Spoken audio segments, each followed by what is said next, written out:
कन्हैया की है ये अद्भुत कथा। भक्त के लिए जब कर दिया ऐसा अनोखा काम, अगर भक्त का प्रेम सच्चा हो तो भगवान उसके लिए नंगे पांव दौड़े आते हैं।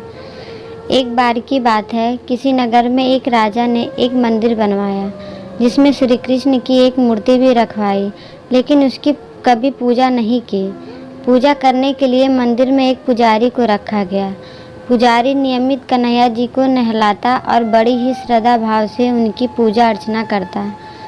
राजा भी रोज कान्हा जी के लिए एक फूलों की माला भेज देता था और जब वह दर्शन करने आता तो पुजारी उस माला को उतारकर राजा को पहना देता। ऐसा करते करते पुजारी की भी उम्र बीत चुकी थी।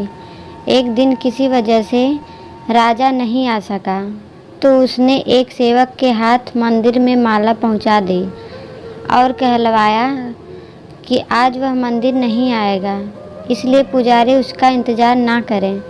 इतना कहकर सेवक चला गया। पुजारी ने हमेशा की तरह कन्हैया जी को माला पहना दी, लेकिन जब शाम हुई तो पुजारी यह सोचने लगा माला उतारकर किसे पहनाई जाए। उसने सोचा क्यों न ये माला आज मैं ही पहन लूँ। वैसे भी मेरी उम्र हो चली है, जीवन का क्या पता कब खत्म हो जाए।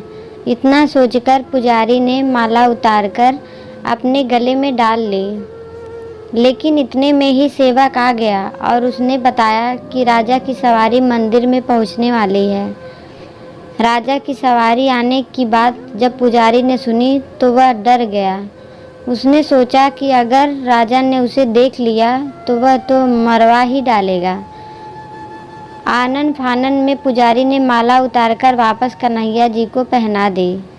जैसे ही राजा अंदर आया तो हमेशा की ही तरह पुजारी ने माला कन्हैया जी के गले से उतारकर राजा को पहना दी। लेकिन माला पर लगा सफ़ेद बाल देखकर राजा समझ गए कि पुजारी ने यह माला स्वयं ही पहनी थी। बस फिर क्या था, राजा क्रोधित हो उठे और उन्होंने गुस्से में पुजारी से पूछा कि माला पर सफ़ेद बाल कहाँ से आया। तब राजा की बात सुनकर पुजारी डर गया और बोल पड़ा, ये तो कन्हैया जी का है।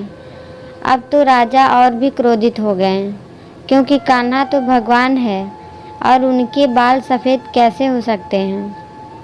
इसलिए राजा ने फरमान सुना डाला कि कल श्रृंगार के समय राजा खुद आएंगे और देखेंगे सच में ही कान्हा जी का बाल सफ़ेद है या पुजारी झूठ बोल रहा है। उन्होंने कहा कि अगर पुजारी ने झूठ बोला होगा तो उसे फांसी दे दी जाएगी।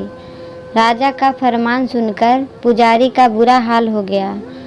उसने सोचा अब क्या करें, कहाँ जाएं, अब तो उसका मरना तय है। तब रोते रोते वह भगवान की शरण में पहुँचा और उसने कहा कि हे केशव, मुझसे झूठ बोलने का अपराध तो हुआ है, लेकिन हो सके तो मुझे क्षमा कर दें और राजा से रक्षा करें। पुजारी ने कहा कि हे माधव, आपकी सेवा करते करते मैं वृद्ध हो चुका हूँ, अब आप मुझे माफ़ कर दीजिए, ऐसी गलती दोबारा नहीं होगी। यही कहते कहते पुजारी की न जाने कब आँख लग गई और उनकी आँख तब खुली जब सुबह हो चुकी थी। उधर सुबह होते ही राजा भी आ गया और कहने लगा, आज कान्हा जी का श्रृंगार वह खुद करेगा। ऐसा कहकर जैसे ही राजा ने कान्हा जी का मुकुट उतारा तो देखा कि श्री कृष्ण के तो सारे बाल ही सफ़ेद हैं। लेकिन राजा को फिर भी यकीन नहीं हुआ। उसे लगा कि फांसी के डर से पुजारी ने ही बालों को रंग दिया होगा। राजा ने सोचा कि क्यों न कन्हैया जी का एक बाल तोड़कर देखा जाए। इसके बाद राजा ने कान्हा जी का एक बाल तोड़ लिया, लेकिन जैसे ही बाल टूटा कन्हैया के सिर से खून की धारा बहने लगी। यह देखकर राजा भगवान के चरणों में गिरकर माफ़ी मांगने लगा। तभी श्री कृष्ण की मूर्ति से आवाज़ आई, हे राजन, तुमने मुझे केवल मूर्ति मात्र ही समझा, इसलिए आज से मैं तुम्हारे लिए केवल मूर्ति ही मात्र रहूँगा। लेकिन पुजारी ने सच्चे मन और पूरी श्रद्धा से मेरी भक्ति की है, इसलिए उसकी अनन्य भक्ति को देखकर मुझे अपने बाल सफ़ेद करने पड़े। कन्हैया जी ने कहा कि भक्ति में कभी भी संयम नहीं होता, चाहिए और सच्चे भक्त की लाज तो मैं कभी जाने नहीं देता। आपको ये कहानी कैसी लगी हमें कमेंट बॉक्स में ज़रूर बताएं। अगर आपको ये कहानी अच्छी लगी हो तो लाइक करें, शेयर करें और ऐसे ही कहानियों के लिए हमारे चैनल को सब्सक्राइब ज़रूर करें। वीडियो देखने के लिए आपका धन्यवाद।